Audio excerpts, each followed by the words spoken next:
hope you're doing great, and welcome back to another model unboxing video.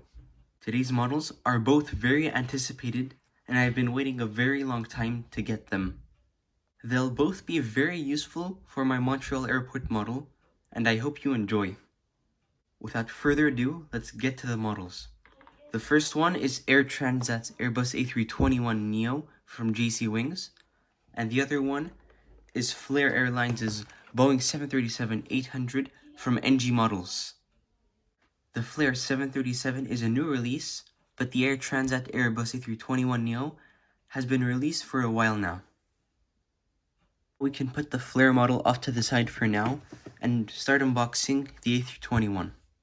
First, looking at the box, the front has a picture of the A321neo, the Air Transat logo, the Airbus A321 logo, and 1:400 scale die-cast aircraft model at the bottom right there.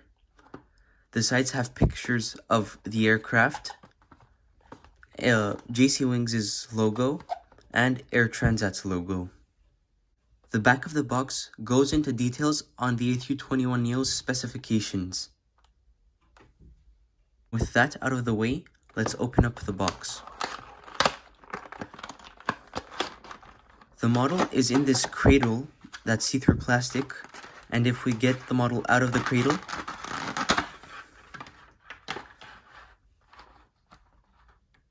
here it is. Here is the model out of the box, and now let's have a more detailed look at it. On the underside of the model is the Air Transat titles right here.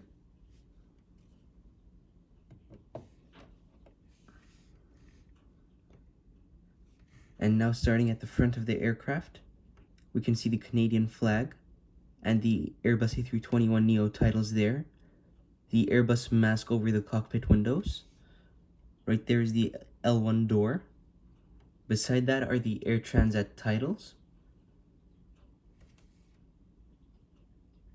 Right there is the winglet with the Air Transat star right there in white. On the interior of the engines, you can see the Air Transat logo there. It's also present on the other side. Next are the two overwing emergency exit doors. There we have another door. Next is the registration right there. There is the Air Transat star in blue, not very clear right there.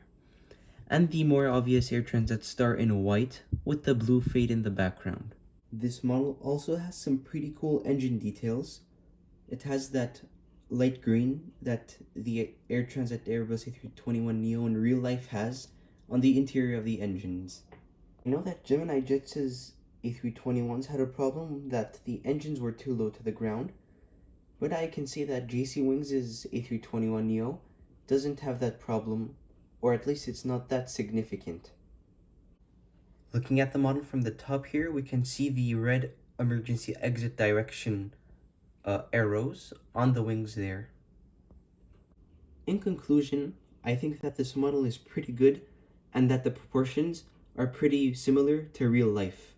I suggest getting this model if you need one, and it's a pretty good model.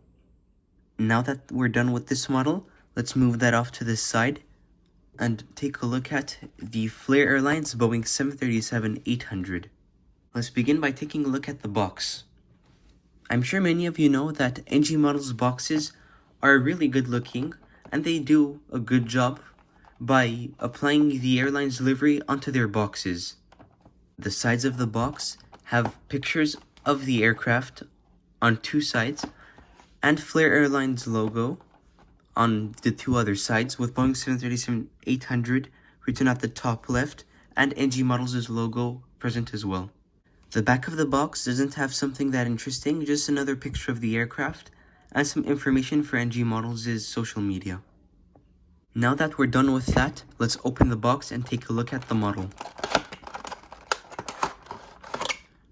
This model is also in this clear plastic cradle, and if we open it up, we can take a look at the model.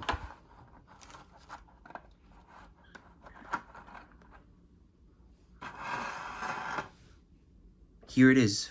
And here is the model up close. From the looks of it, NG Models did a really good job with this one, and I'm really impressed. This is actually my first 737 model that has the regular winglets and not the split scimitars.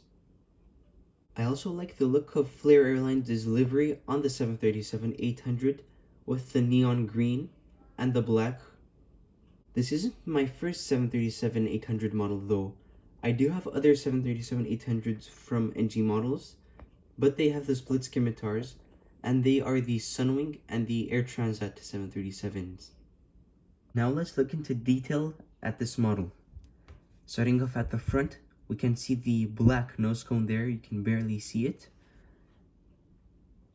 Under that is the rolling landing gear. I forgot to mention, the landing gear on the Air Transat model is also rolling.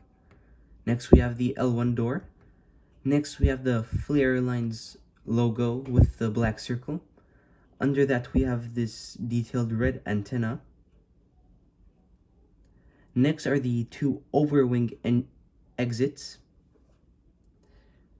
Under the aircraft, there is a bit of detail, but nothing too notable. Right here is the registration under the wing, and right there is the Canadian flag beside the registration.